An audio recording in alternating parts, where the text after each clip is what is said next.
We are going to get into second half predictions. My favorite thing about the All-Star game is that a lot of people actually think it marks the halfway point. The halfway point was actually last week, but during last episode, we didn't reach that yet. So I feel less silly calling this our first half episode, but something I always thought was funny when people would be like, oh, it's the second half now, even though it's roughly like 55-60% into the season.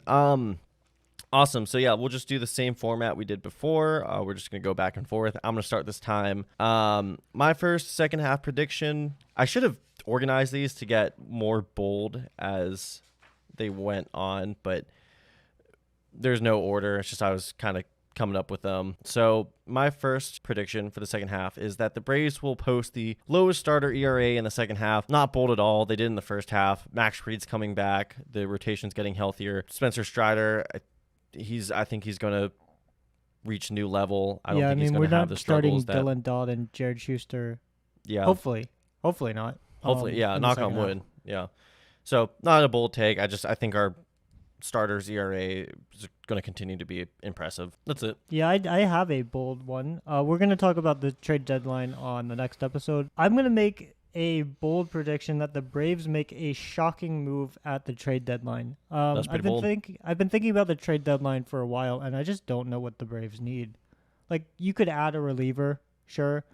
You could add a starter, but then I don't know. I don't really want to push out Soroka. And like all of the position players are set, and the Braves don't need a bench player. Like they literally have Charlie Culberson on their roster because they can't add a 14th pitcher. And they're just like, we like Charlie. Do you think that the team that we're playing right after the All-Star break, do you think that's going to be a showcase of sorts? Do you think that's going to be? Yeah, I would think that maybe there's this guy in Anaheim who's playing for, frankly, a losing team. Just downhill. And maybe, just sad. Maybe, the Braves trade one of their only prospects and maybe like a Marcelo Zuna and some other prospects. And they just happen to receive a guy who's a free agent at the end of the year who can, start and... We will talk about that more on the next episode. I don't think that's the move, but I do think that, I look at the Braves' needs and I'm just like, I don't know what they're going to trade for, but I don't expect Anthopoulos to stay pat.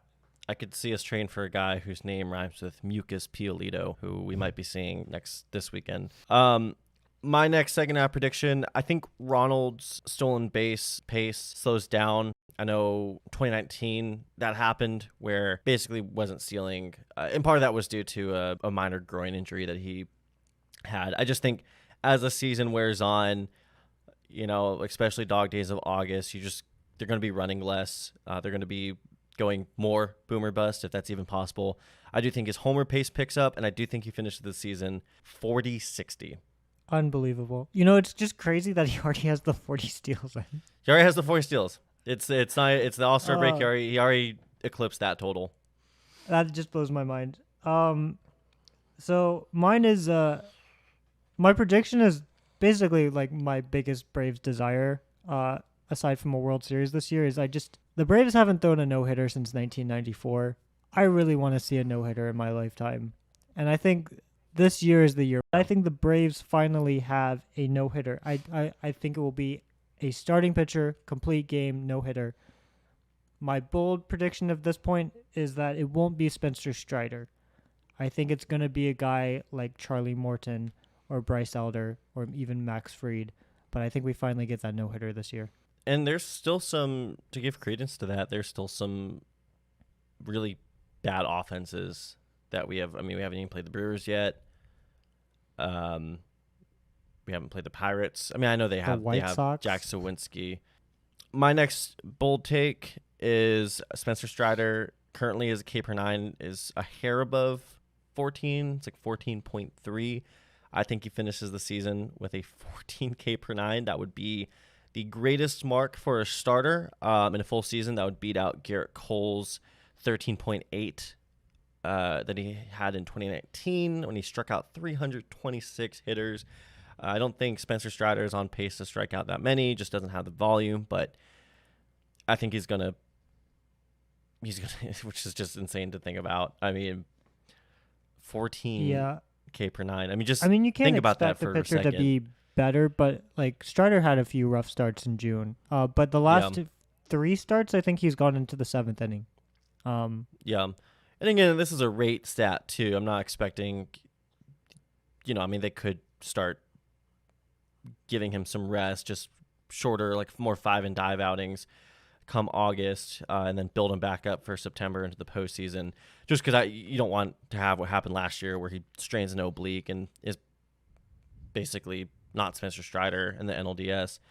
But I do think that rate will continue to I think he holds balance. that pace. My next prediction is that Matt Olson hits his 40th home run before September.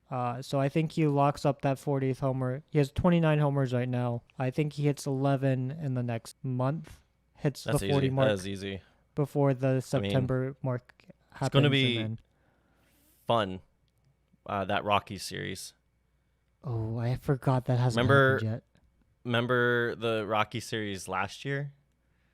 I remember that there was a 1-0 game into the extra innings. Last year?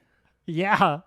It went 0-0 into the 10th. Okay, well that they like dead in the balls or something. They were using like balls from like the 1900s in that game. They went into that series. I think it was even a Strider game. We did and there was just sweep no runs. them last year, part of the 14-game win streak. So we have a very, very lucrative history in Colorado, and the Braves always win. I would think some of the Braves players watched my my Coors Rocking batting title video and got some inspiration. I think that's the solid. I mean, I would say he could even get 45 homers before September. That's a better bold prediction. That's a bold prediction. One. That's a better one. Yeah. My next one is Kyle Wright does not make much of an impact on the team for the rest of the season. All the reports I'm hearing is, he's not even throwing now. I think there's enough rotation depth, and I know you said that we're not going to trade for a starter because you don't want to bump Soroka out, and I have a prediction for that later on. But I think just given how old Kyle Wright is, he's still under team control. I mean, what is he ARB1 right now? His is a weird status because he's pitched since 2018, I believe. Yeah. With the Braves, but he's been in the minors so much. I don't think his service time started in 2018. I think he has, and then 2019 he was up almost the full season, but I think he's ARB1 though. Yeah, I think 2022 was his first season. If he was ARB3, they would push it more. But I just think, given the nature of his injury, it's just like straight up shoulder fatigue because he pitched so much last year. I don't think the Braves are pushing it. I think we have enough firepower to be able to just give Kyle Wright the year off. That is the luxury of having a team with this kind of depth is. If we were the Marlins, having a guy like Kyle Wright might be a necessity if we're making the playoffs. For the Braves, at least making the playoffs, they don't need Kyle Wright. Yeah. They need Kyle Wright healthy for next year. There's no. I don't see any. We're trying to win the World Series this year. Don't get me wrong. It's not. We're not playing for We're playing for sustainability and for the riches. I just, if come August and Kyle Wright's just like, I still feel like an impinge in my shoulder. I still feel sore. I don't think the Braves are trying to like ramp him up.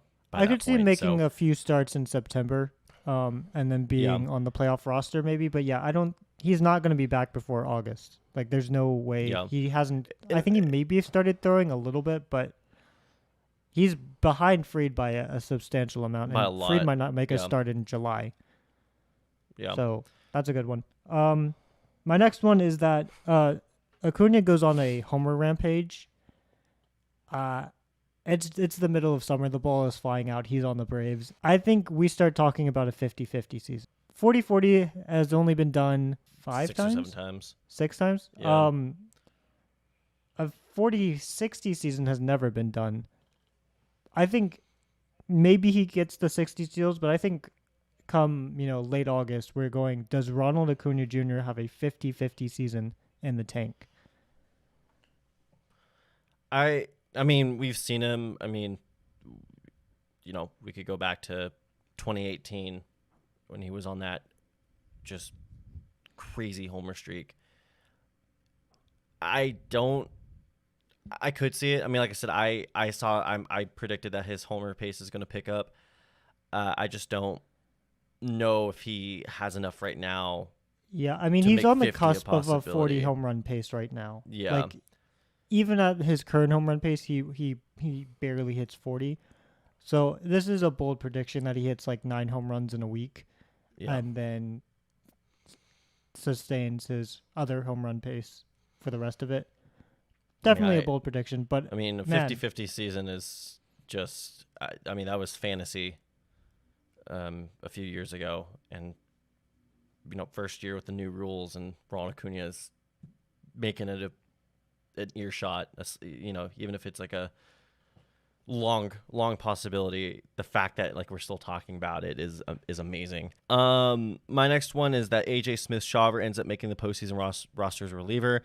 It's the more I think about him as a starter this year, the more it just hasn't made much sense to me. I mean, I'm glad that he got his starts against, the Nationals and was it the Marlins? The Reds what was the other good start he had? Nationals, Reds was the blow up start, the 11-12 game.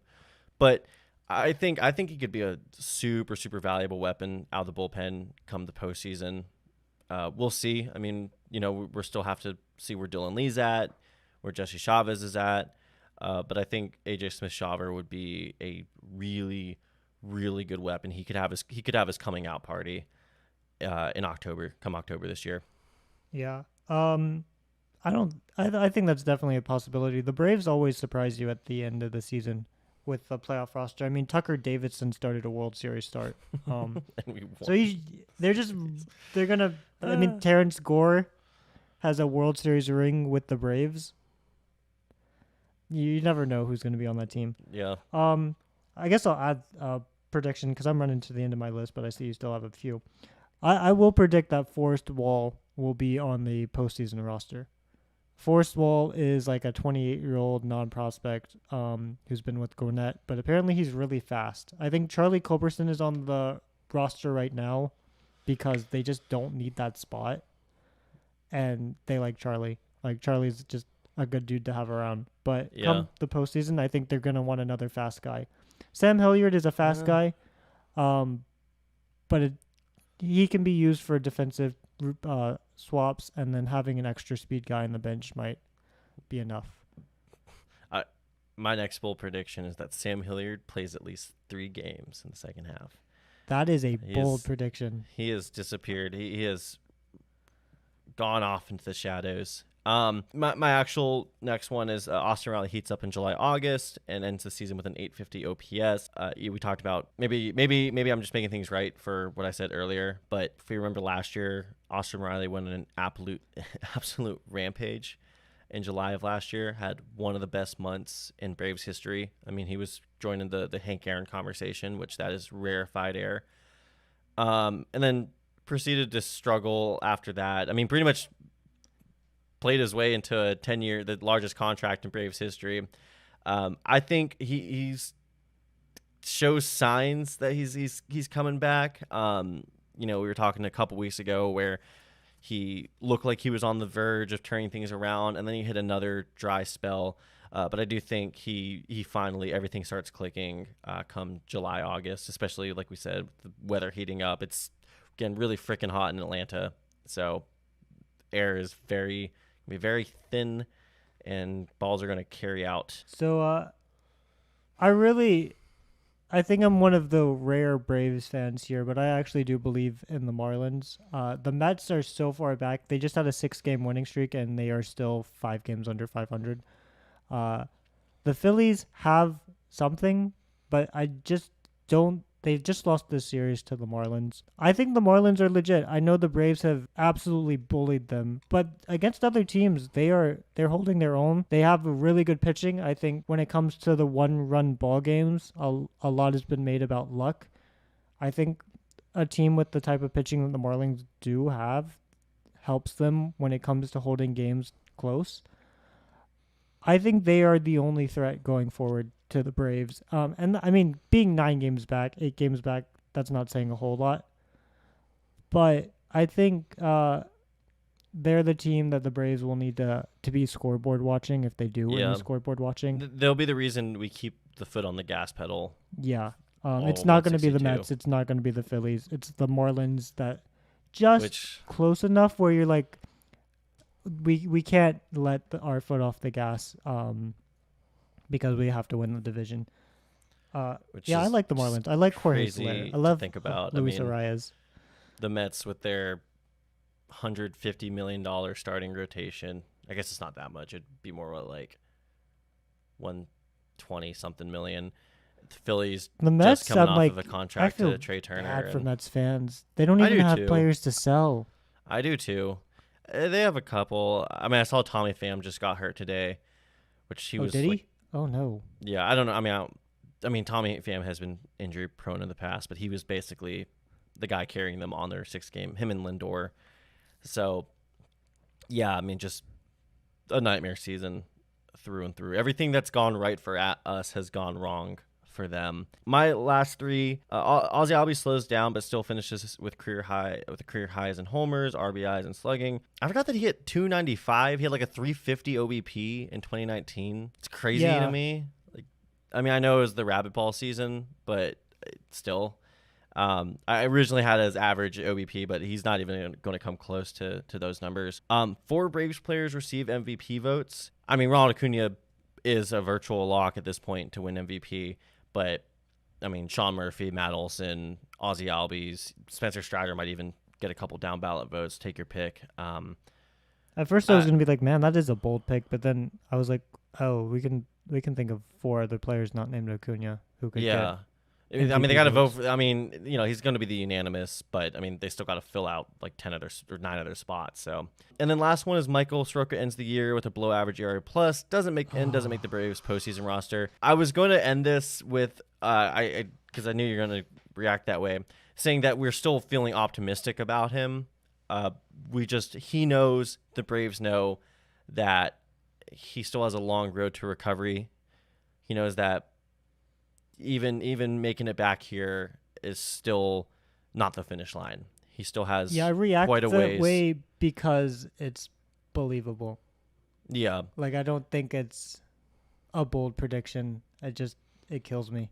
Yeah, I think, and some of the I try to kind of mesh these together. I think they choose AJ Smith-Shawver as a reliever over Michael Soroka as a starter, and I mean even in the NLDS, they don't need 5 starters. They don't need 4 starters. So that makes a lot of sense. Man, they don't need 4 starters. Who do you push out in the playoff rotation? If it's Fried, Strider, more not Eldon? No, I mean, depending on how Fried, but like when Fried was healthy this year, I mean, he was looking as good as ever. I mean, he was looking max Fried, not low Fried. So, and then NLCS, I would just same thing, Elder then add Elder, and you don't need 5. You don't need Colby, Sandy, Koufax, Allard in there.